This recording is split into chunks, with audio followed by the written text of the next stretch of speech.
नमस्कार दोस्तों। आप में से जो लोग भी गवर्नमेंट जॉब की सरकारी नौकरी की प्रिपरेशन कर रहे हो, तैयारी कर रहे हो और टाइम एंड वर्क समय एवं कार्य में या तो पहली बार पढ़ रहे हो या तो ऑलरेडी आप पढ़ चुके हो और कॉन्सेप्ट सही से क्लियर नहीं है, तो ये वीडियो आप एंड तक देखोगे। और इससे पहले ये टाइप 12 जो है हम लोग टाइम एंड वर्क का स्टार्ट करने जा रहे हैं। इससे पहले 11 टाइप जो है ऑलरेडी डिस्कस कर चुके हैं और ये हमारा लास्ट टाइप है। इसके बाद पाइप एंड क्रिस्टन बचा हुआ है ना, वो एक अलग से देखेंगे। टाइम एंड वर्क चैप्टर में टोटल आपके 12 टाइप के प्रश्न बन सकते हैं। मैंने सारे टाइप वाइज कर दिए हैं। आप एक बार कंप्लीट सारे वीडियो अगर देख लेते हो, समझ लेते हो, नोट्स बना लेते हो और उसको फिर रिवीजन कर लेते हो, तो मेरे साइड से 100% गारंटी है कि आपका टाइम एंड वर्क का जो कॉन्सेप्ट है माइंड में बिल्कुल सेट हो जाएगा। अब रही बात जो एग्जाम में प्रश्न आते हैं, तो प्रश्न इन्हीं 12 टाइप्स में आएंगे और जो प्रश्न मैंने लिए हैं 80-90% आपके प्रश्न यहीं से आ जाएंगे। बाकी आपकी प्रैक्टिस है। मैथ्स में एक बार कॉन्सेप्ट क्लियर करने के बाद आपको प्रैक्टिस भी करनी पड़ती है। एक बार आप प्रीवियस ईयर्स के ढेर सारे क्वेश्चंस की प्रैक्टिस कर लोगे तो 100 आउट ऑफ 100% क्वेश्चन आप एग्जाम में कर भी सकते हो, है ना।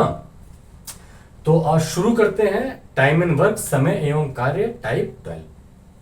तो सबसे पहले कॉन्सेप्ट समझते हैं। टाइप 12 जो है वर्क एंड वेजेस से रिलेटेड है, कार्य एवं मजदूरी से रिलेटेड प्रश्न इसमें टाइप 12 में हम लोग देखेंगे। तो देखो, वेजेस मजदूरी जो है, आप जब कोई कार्य करते हैं, मजदूर मान लो घर बनवाते हैं, मजदूर लगवाते हैं, तो मजदूरों का जो मजदूरी है वो उनके काम के रिस्पेक्ट में दी जाती है। वेजेस मजदूरी वर्क के रेशियो में मिलता है, कार्य के अनुपात में मिलता है। आप जितना कार्य करते हो उतना ही आपको, उसी के अनुपात में आपको मजदूरी भी मिलेगी, वेजेस भी मिलेंगे, ठीक है। अब दूसरा, इफिशियंसी के भी रेशियो में मिलता है। देखो, अगर टाइम मान लो कांस्टेंट हो जाता है, मतलब एक ही टाइम पीरियड के लिए दो लोग मान लो काम कर रहे हैं या एक ही समय पे कार्य शुरू किए, उस सिचुएशन में क्या होता है, टाइम आपका कांस्टेंट है और आप जानते हो कि वर्क जो होता है इफिशियंसी इनटू टाइम होता है। कार्य जो होता है कार्य क्षमता गुणे समय होता है ना। तो अगर टाइम कांस्टेंट हो गया मतलब डब्ल्यू वर्क जो है डायरेक्टली प्रोपोर्शनल हो गया इफिशियंसी के, या ये कह सकते हो कि जो वर्क का अनुपात होगा वही कार्य क्षमता इफिशियंसी का भी अनुपात होगा। तो यहां से एक बात क्लियर हो गई कि अगर समय फिक्स है, अगर टाइम कांस्टेंट है, अचर है, समय अचर है, तो आपका जो काम का अनुपात होगा, जो कार्य का अनुपात होगा, वही कार्य क्षमता का भी अनुपात होगा। जैसे अगर इसको समझना है तो मान लो मैं ए और बी हैं, दोनों जो है किसी काम को 10 दिनों में अकेले अकेले समाप्त कर लेते हैं, 10 दिनों में समाप्त कर देंगे, तो समय फिक्स हो गया। अब मैं कार्य क्षमता का अनुपात देता हूं कि ए की कार्य क्षमता अगर 3 है तो बी की 2 है, 3:2 है। और मैं आपसे पूछूं कि वर्क का अनुपात बताइए, अगर टाइम कांस्टेंट है तो वर्क का अनुपात क्या होगा, तो आप बोलोगे देखो इफिशियंसी 3 है, टाइम से इंटू कर दो, तो टाइम 10 है तो 3 इंटू 10 30 वर्क हो गया, और इसमें 2 इंटू 10 20 वर्क हो गया, ठीक है। अनुपात निकालोगे तो 3:2, तो क्या अनुपात आ गया, जो इफिशियंसी का अनुपात है, रेशियो है, वही आपका कार्य का भी रेशियो होगा, तब जब समय कांस्टेंट होगा, समय फिक्स होगा। ये पॉइंट क्लियर है। और जब समय फिक्स होगा, समय कांस्टेंट होता है, तब वर्क का अनुपात जो होता है वही इफिशियंसी का अनुपात होता है, तो वर्क का जो रेशियो होगा वही इफिशियंसी का रेशियो हो जाएगा। तभी हम कहते हैं कि जो वेजेस हैं वैसे तो काम के अनुपात में मिलेंगी, लेकिन अगर टाइम फिक्स है तो आप कह सकते हो कि कार्य क्षमता के अनुपात में मिलेंगी। इतना पॉइंट क्लियर है। तो ये तो था कॉन्सेप्ट इससे रिलेटेड। अब इस प्रश्न को, ये प्रश्न बिल्कुल बेसिक है और 2023 टायर 1 में आया हुआ है। इससे थोड़ी और समझ बनाते हैं, फिर अगले 2 प्रश्न लेंगे और इस कॉन्सेप्ट को लगाएंगे, है ना। तो सबसे पहले प्रश्न पढ़ते हैं क्या कह रहा है। X Y and Z completed work costing 3400। X Y और जेड हैं, कोई काम उनको दिया गया था, कोई टास्क दिया गया था जिसको उन्होंने कंप्लीट किया और उनको पैसे मिलने थे, तीनों को मिला के 3400 रुपए, ठीक है। एक्स वाई और जेड ने 3400 रुपए की लागत वाला एक कार्य पूरा किया। X work for 5 days, x जो है उस काम पे जो भी कार्य था तीनों को मिला के 3400 मिलता। एक्स जो है उस कार्य को पूरा करने में 5 दिन, इसका जो योगदान है वो 5 दिनों का है। वाई का 7 दिन काम करता है और जेड 10 दिन काम करता है। तो एक्स 5 दिन, वाई 7 दिन, जेड 10 दिन कार्य करते हैं। वो कार्य जो है 3400 रुपए का टोटल है। अब इफ देयर डेली वेजेस, अगर उनकी दैनिक मजदूरी जो है उनका अनुपात दिया हुआ है 4:5:3, तो मतलब एक अगर 4 रुपए पाता है, एक्स अगर 4 रुपए पाता है तो वाई 5 रुपए और जेड 3 रुपए पाता है। How much amount will be received by x, x को कितना पैसा इस 3400 रुपए में से एक्स को कितना मिलेगा टोटल, है ना। तो देखो क्या क्या दिया हुआ है, ए और बी का, ए और बी का, ठीक है। अच्छा ठीक है, X Y Z, X Y इधर लिख लेते हैं, एक्स वाई और जेड, ठीक है। एक्स वाई जेड हो गया। तो अब देखो क्या क्या दिया हुआ है इनका टाइम अगर लिया जाए टाइम, तो एक्स का 5 दिन और वाई का 7 दिन और जेड का 10 दिन, ठीक है। टाइम ये दिया हुआ है। अब डेली वेजेस, टाइम और यहां पे डेली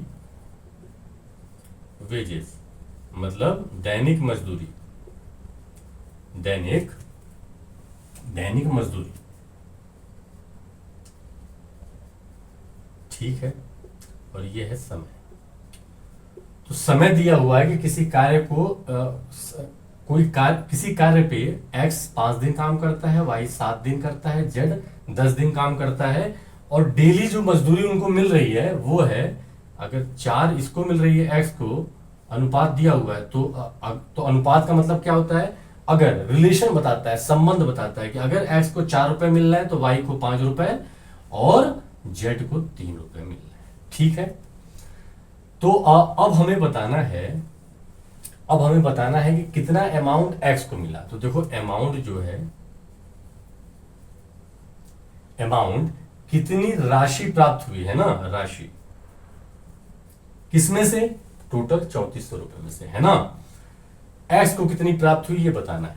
तो देखो यहां से हम अमाउंट का रेशियो तो निकाल सकते हैं ना। रेशियो कैसे आएगा, देखो एक दिन में ये 4 रुपए अगर कमा रहा है और टोटल एक्स जो है 5 दिन काम करता है, तो इसको कितना मिलना चाहिए, 20 रुपए रेशियो में आएगा ना। तो और वाई को 7 दिन काम कर रहा है और एक दिन में 5 रुपए मिल रहा है, तो 7×5 = 35। और ये जो है 10 दिन काम कर रहा है और एक दिन में जेड जो है 3 रुपए पा रहा है, दैनिक मजदूरी 3 रुपए है, तो 10×3 = 30। ये रेशियो आ गया। रेशियो निकाल लेते हैं अभी अमाउंट का, अभी और कटेगा तो 5 से काट लेते हैं। 5×4 = 20, 5×7 = 35 और 5×6 = 30। तो अमाउंट जो उनको मिलना है 4:7:6 में, मतलब टोटल जितना भी रुपए का काम हुआ है तीनों ने मिलकर किया है 3400 रुपए का, उसमें से अगर एक्स को 4 रुपए मिलेगा तो वाई को 7 रुपए मिलेगा, जेड को 6 रुपए मिलेगा। क्लियर है इतना पॉइंट। और इन्हीं तीनों को अगर आप जोड़ोगे तो यहाँ पे 7×4 = 11, 7×4 = 11 और 6 17।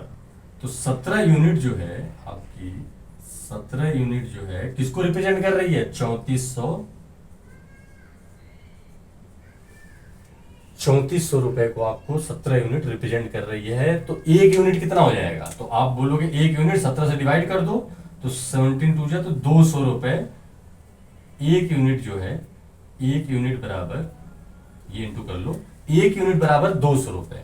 अब आपसे पूछ रहा है कि आप बताओ एक्स का, तो एक्स कहां है, यहां पे है ना। एक्स कितना रुपया, 3400 में से कितना रुपया, तो एक यूनिट 200, तो 4 यूनिट कितना, इंटू 200 कर दोगे, 800 रुपया जो है एक्स जो है पाया है। C option is your correct option. Clear है, सिंपल था। आपको टाइम तीनों का दिया हुआ था किसी कार्य को करने का। देखो टाइम यहाँ पे इक्वल नहीं है, ध्यान रखना, टाइम अलग अलग दिया हुआ है, किसी कार्य पे अलग अलग टाइम तीनों देते हैं। और डेली मजदूरी भी अलग अलग है, अनुपात दिया हुआ है। आप तो इतना दिन और डेली मजदूरी को इंटू करो, इतना पैसा मिलना चाहिए था, इस अनुपात में मिलना चाहिए था, 4:7:6 में। और टोटल जोड़ोगे तो 17 यूनिट आएगा। 17 यूनिट रियल में कितना है, एग्जैक्ट कितना है, 3400 रुपए।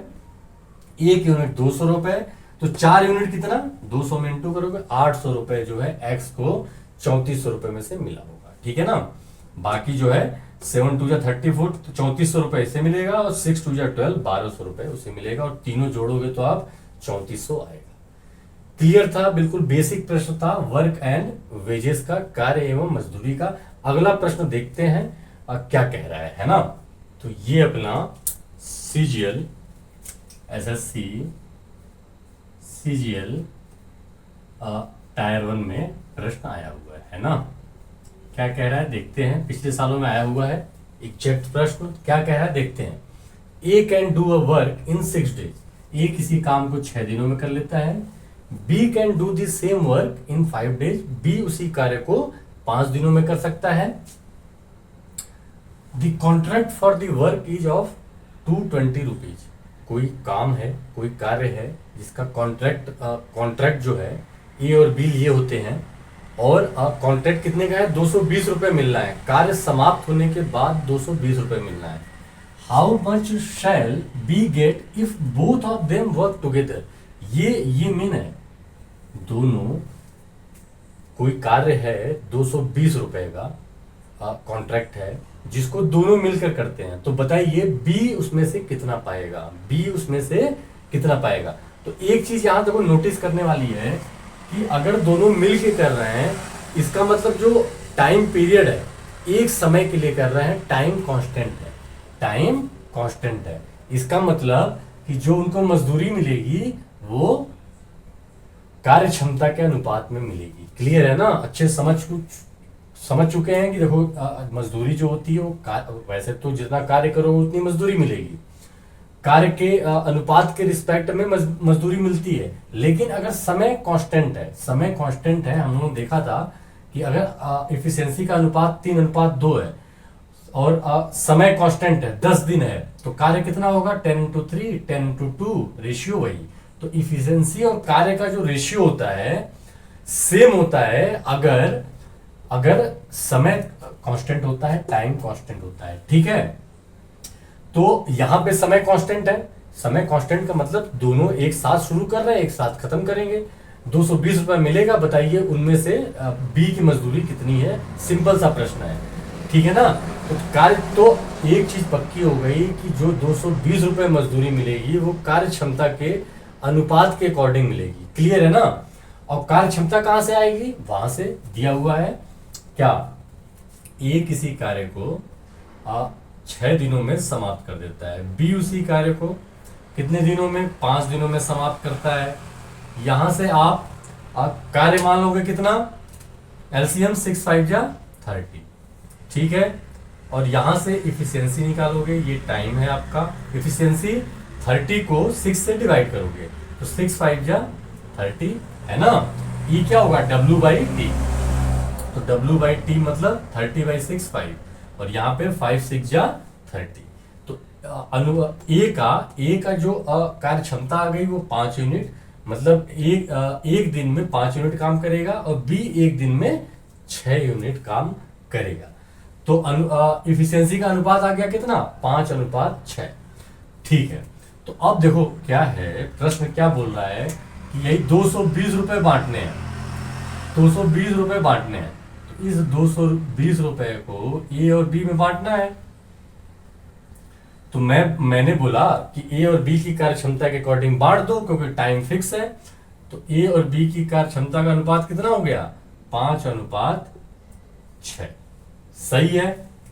तो देखो 5:6 का मतलब ये है, 5:6 का मतलब, इसका मतलब जो वेज है वो 5:6 में बटने जा रही है ना, 5:6 में बटेगी। तो देखो क्या है, तो अब एक चीज पक्की हो गई कि यहाँ पे एफिशिएंसी लिख दिया जाए, आपको देखो कंफ्यूज नहीं होना है। अब जो है 220 रुपए इफिशियंसी के अनुपात में बटेगा, मतलब 5:6 में बटेगा। मतलब अगर ए को 5 रुपए मिलेगा तो बी को 6 रुपए मिलेगा। अब क्लियर है। तो अब यहीं पे अगर 5 + 6 तो कितना, 11 यूनिट आ रहा है, 11 यूनिट आ रहा है। 11 यूनिट, और यही कितना है 220 रुपए है। तो एक यूनिट कितना हो जाएगा, एक यूनिट कितना आ जाएगा 11 2 जा 22, 20 रुपए। तो एक यूनिट मतलब 20 रुपए। तो अब आपको निकालना है बी का, तो बी का निकालना है तो 20 में इंटू कीजिए, 20 में इंटू 120 रुपए जो है बी को मिलेगा। आपका बी ऑप्शन जो है करेक्ट ऑप्शन है। ध्यान से देखना है बी को। कभी कभी क्या होता है एग्जाम में, आप जैसे ये 100 रुपए दिया है, तो अब देखो अगर मैं पूछूं कि ए का कितना आता, तो आप क्या बताओगे, ए का भी इंटू 20 कर देंगे। 5 यूनिट है, एक यूनिट जो है देखो 11 यूनिट 220 रुपए, तो एक यूनिट 11 से डिवाइड करोगे तो 20 आ जाएगा, तो एक यूनिट 20 रुपीज, तो 6 unit 120 rupees, 5 rupees, 5 unit into 20 rupees करोगे, ये एक तरह से एक यूनिट रुपीज में है ना। इसको तो आप समझते हो ना, हम लोग ऑलरेडी डिस्कस करते हुए आ रहे हैं इसको। तो ये कितना 100 रुपए, तो देखो 100 रुपए भी ऑप्शन में दिए हुए हैं। तो आप ए का निकाल के ऑप्शन लगा के आगे नहीं बढ़ जाओगे, सारा कॉन्सेप्ट जो है गड़बड़ हो जाएगा, है ना। तो आप बी को 120 रुपए मिलेगा और ए को 100 रुपए, और दोनों को जोड़ दो 220 रुपए। क्लियर हुआ, कॉन्सेप्ट क्लियर हुआ कि अगर टाइम कांस्टेंट होता है तो हमेशा वेजेस जो होती है एफिशिएंसी की कार्य क्षमता के अनुपात में आएगा। ठीक है, एक प्रश्न और लेते हैं, इसको भी समझ लेते हैं। वर्क का रेशियो जो है ना, एक प्रश्न और लेंगे पिछले सालों का और समझेंगे। ये हमारा अगला प्रश्न है सीजीएल 2023 टायर 1 में आया हुआ। तो समझते हैं सबसे पहले प्रश्न क्या कह रहा है। A can do a work in 10 days, A किसी कार्य को 10 दिनों में कर सकता है, and B can do the same work in 15 days, B उसी कार्य को 15 दिनों में कर सकता है। A and B work together for 5 days, A और बी साथ में 5 दिन तक कार्य करते हैं साथ में, and remaining work is done by C in 2 days. कार्य जो भी है उस पे 5 दिन तक ए और बी साथ में काम करते हैं, और उसके बाद जो बचा हुआ कार्य है वो सी करेगा, 2 दिन में समाप्त कर देगा, ऐसा प्रश्न बोल रहा है। If they are paid 6000 rupees for this work, तीनों को मिला के 6000 रुपए मिला है। Then find the daily income of C, तो सी का डेली इनकम ज्ञात कीजिए कि प्रतिदिन दैनिक वेतन उसका कितना है, इनकम कितना है ना। और ये ऑप्शंस हैं टायर 1 में आया हुआ है। तो देखो अप्रोच क्या होगा इस प्रश्न को करने का। देखो दिया क्या है आपको, ए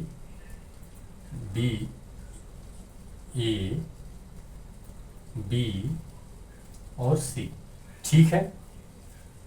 तो ए कह रहा है कि 5 दिन काम करता है, तो 5 दिन ले लो टाइम, ठीक है ना, टाइम समय।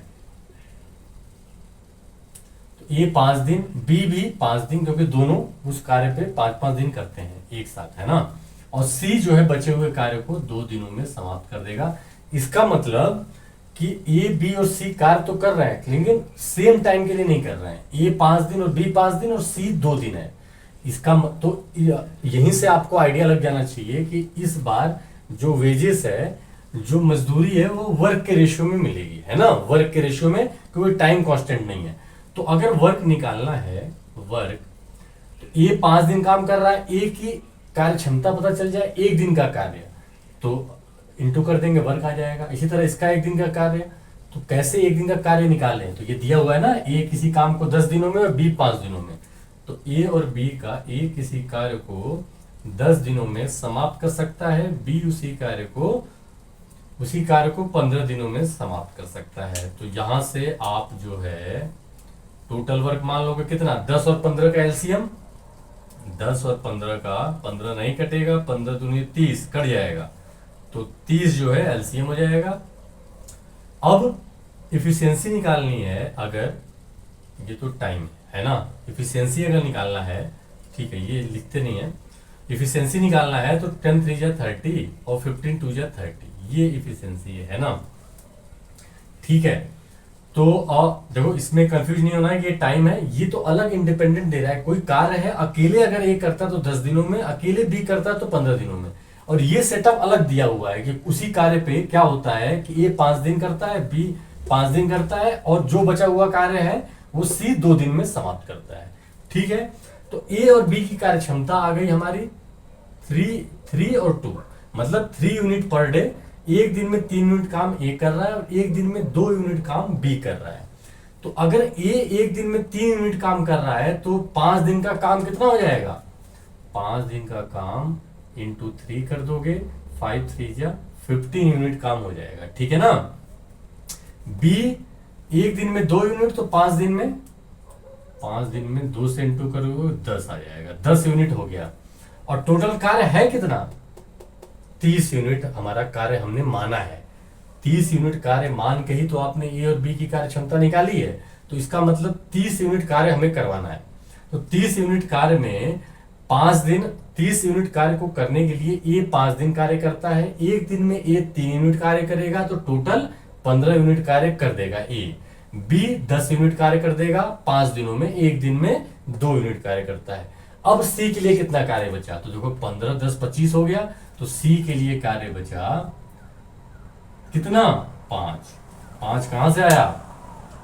30 माइनस 25 है ना, 30 माइनस 15 और माइनस 10, ये 5 है ना।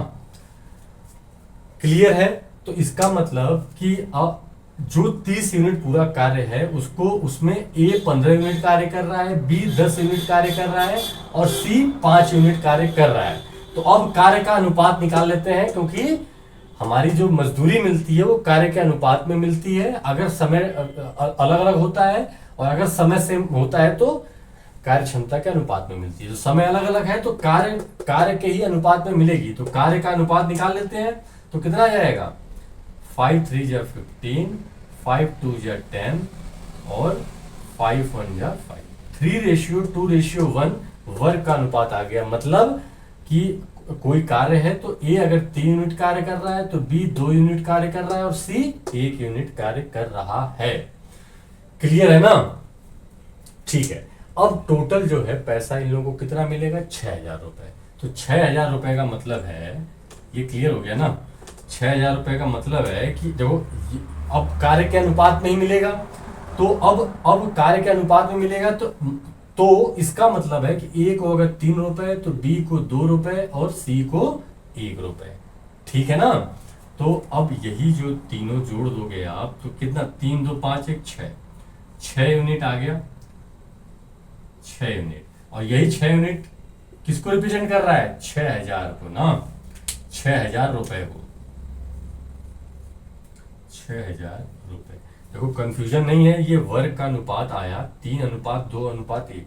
यही अनुपात जो होगा किसका होगा? वेजेस का होगा, हमारा वेजेस का होगा। और जोड़ोगे तो 6 यूनिट, 6 यूनिट 6,000 को रिप्रेजेंट कर रही है, तो 1 यूनिट 1,000 को, 1 यूनिट जो है 1,000 रुपए को रिप्रेजेंट करेगी। तो हमें निकालना कितना है? सी का। तो सी कितना रुपया पाएगा? तो सी जो है हमारा 1,000 रुपए पाएगा। सी जो है, ठीक है, सी जो है हमारा इंटू 1000 कर दोगे, 1000 रुपए, तो 1000 रुपए पा गया।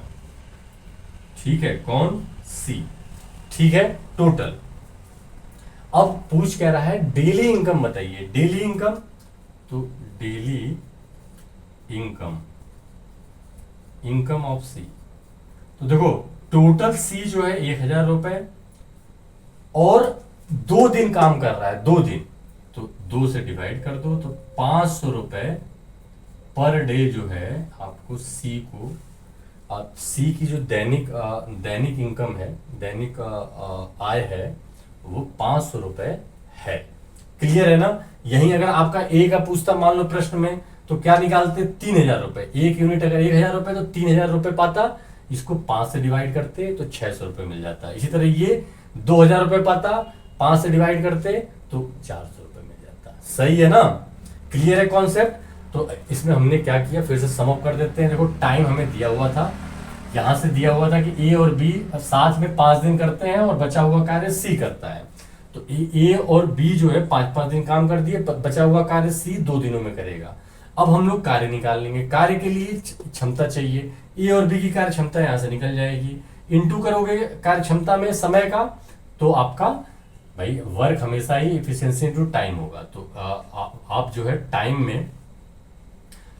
में इफिशिएंसी का इनटू कर दे रहे हो तो आपका वर्क आ जा रहा है। टाइम में इफिशिएंसी का यूनिट वर्क आ जा रहा है। तो देखो ये 15 यूनिट वर्क हो गया, ये 10, तो 5 कहां से आया? 5 जो है 30 माइनस 25, क्लियर है ना? टोटल काम 30 और अब 15 10 25 ए और बी कर चुके हैं, ठीक है। अब यहां से आप रेशियो आ गया आपका 3:1, यही वेजेस का रेशियो हो गया। तो आप इसको जोड़ोगे तो 6 यूनिट 6,000, तो 1 यूनिट 1,000, तो ये भी सी का 1 यूनिट है तो 1,000 को रिप्रेजेंट करेगा। तो सी टोटल 1,000 रुपए पाएगा। तो डेली कितना पाएगा? 2 दिन काम किया, 2 से डिवाइड करो, 500 रुपए पर डे, सही है। तो ये टोटल टाइम एंड वर्क हमारा यहाँ समाप्त होता है। टोटल 12वां टाइप था हमारा, मतलब समय एवं कार्य चैप्टर में 12 टाइप के प्रश्न जो हैं आपके मोटे मोटे बनते हैं। अगर इन 12 टाइप के प्रश्नों को आपने सारी वीडियोस देख के क्लियर कर लिया तो इससे बाहर से नहीं आने जा रहा है ना? तो इसको इसकी एक नोट्स बना लोगे, बाकी गणित में आपको प्रैक्टिस करते रहना है। अगर आप इसमें से इस पूरे नोट्स में से आपका 80-90% प्रश्न वही आ रहा है जो इन नोट्स में लिया गया है। कुछ प्रश्नों में लैंग्वेज चेंज कर देता है, जिसके लिए आपको प्रैक्टिस चाहिए। अगर प्रैक्टिस अच्छे से कर लेते हो तो 100 आउट ऑफ 100% जो है किसी भी एग्जाम में जितने भी प्रश्न आ रहे हैं आप सारे करने की क्षमता रखोगे। अगर प्रोसेस फॉलो करोगे, प्रोसेस ये 12 टाइप पढ़ने हैं, अच्छे से समझना है, नोट्स बना लेना है, एग्जाम में जाने से पहले रिवीजन करके जाना है, ठीक है। और क्वेश्चंस की मॉक टेस्ट लगाते रहना है, क्वेश्चन की प्रैक्टिस करते रहना है। टाइम एंड वर्क की जितनी प्रैक्टिस करोगे उतना ही कॉन्सेप्ट क्लियर होंगे। हाँ, इस बात की गारंटी है कि इन 12 टाइप से अलग कोई टाइप के क्वेश्चन नहीं आते। गणित में क्या होता है, ये जो अर्थमेटिक है इनमें क्वेश्चंस के टाइप सेट है, कुछ 12 हर चैप्टर में कुछ टाइप्स के प्रश्न बनते हैं, उससे बाहर आपके एग्जाम में नहीं आ सकता है। तो हमने इसको आपकी समझ के लिए कॉन्सेप्ट समझने में आसानी हो तो इसको 12 पार्ट में 12 टाइप में इस पूरे चैप्टर को डिवाइड करके समझा। अब ये आप पे ऊपर है कि आप कितना शिद्दत के साथ इसको फॉलो करते हो जो पैटर्न मैंने बताया, ठीक है। अगली क्लास में हम लोग पाइप एंड किस्टन स्टार्ट करेंगे। वो टाइम एंड वर्क का ही एक्सटेंडेड वर्जन है। एक्सटेंडेड वर्जन मतलब कॉन्सेप्ट यही होगा, बस अब समय एवं कार्य की बात नहीं होगी, नल और टंकी की बात होगी, क्लियर है। तब तक के लिए बहुत बहुत धन्यवाद।